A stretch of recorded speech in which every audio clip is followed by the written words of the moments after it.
you've been prescribed oxygen by your doctor to use at home. My name's Donnie Springer. I'm a registered respiratory therapist for Protect Medical.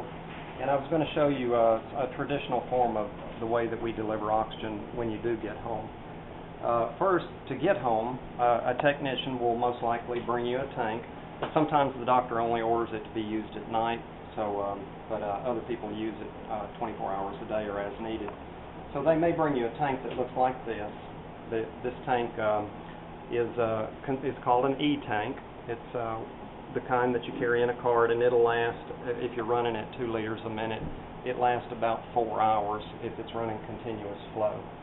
So you'll have plenty of time to get home with the tank until they can bring you a concentrator. I'll come back and explain a little bit more about the tanks in a moment, but the concentrator is the workhorse. These are made to run 24 hours a day, 7 days a week, and we service them often so that we make sure that they're working properly. The most common liter flow at home is 2 liters a minute. That's not always the case though, so it is prescribed setting, so you have to use it at whatever the doctor has determined suits your medical needs best.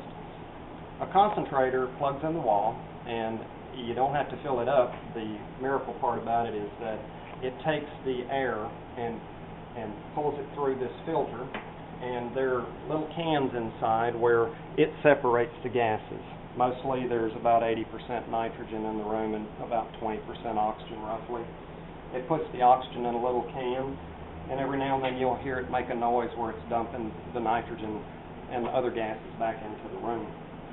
The can that gets the oxygen comes out this little spigot right here. You set the flow rate here by just dialing up. There's a little ball right there, and when you're looking down on it, the ball should be right in the middle of the line according to what the doctor has prescribed.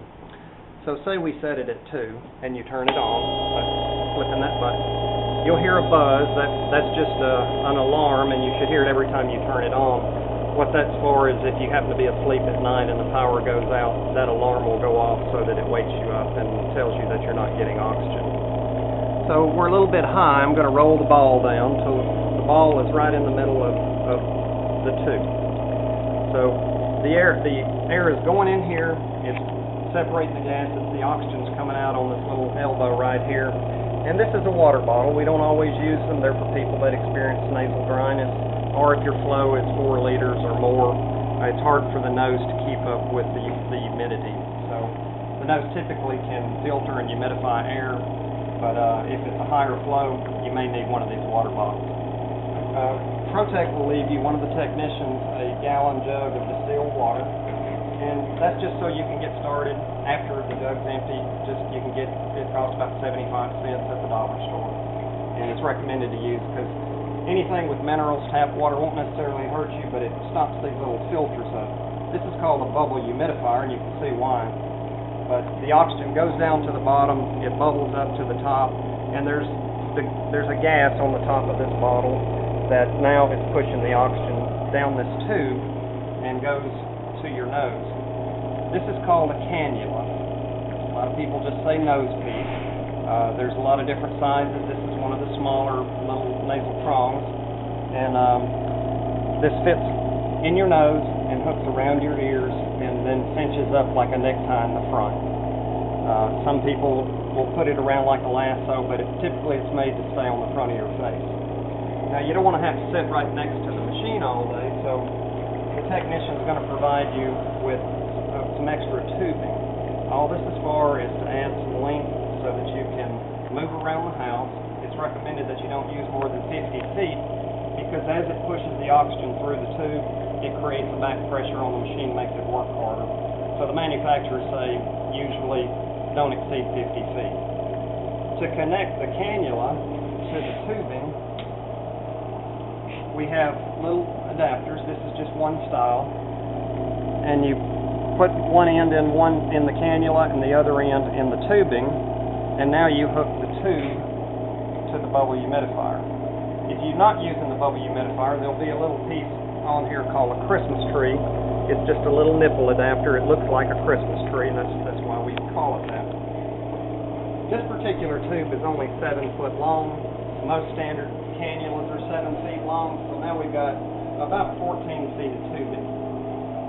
If you prefer, the technician can give you longer tubing. They come in 15-foot lengths and 50-foot lengths, and they also make 25-foot lengths, as long as you don't exceed that 50 feet. I'm going to go ahead and turn the machine back off so we can hear a little better. And I'll tell you a little bit about the oxygen bottles. As I said, this is the E-tank. They go by a lettering system. This is a B tank, the smallest one. This is a C tank. They make a little bigger one called a D tank, and then this is an E tank. So those are the most common.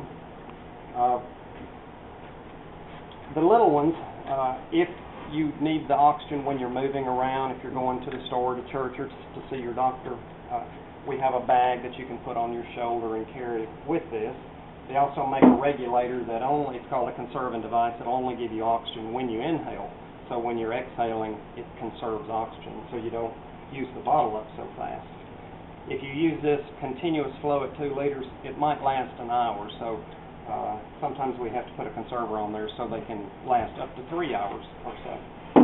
And of course, the C tank's going to last a little bit longer. Just depends on how your strength is and your mobility, if you're able to carry a tank like that. Typically, though, we'll leave an E-tank even if you don't need it, except for night, in case the power goes out, because it is a machine and the concentrator will stop working. So we'll leave you 1 or maybe 2 or 3 of these tanks, depending on how far out you live, to be sure that you have plenty of oxygen until one of our technicians can get there to fix your concentrator or refill you. So that's the basics of the standard oxygen setup system, and I hope that you do well when you get home.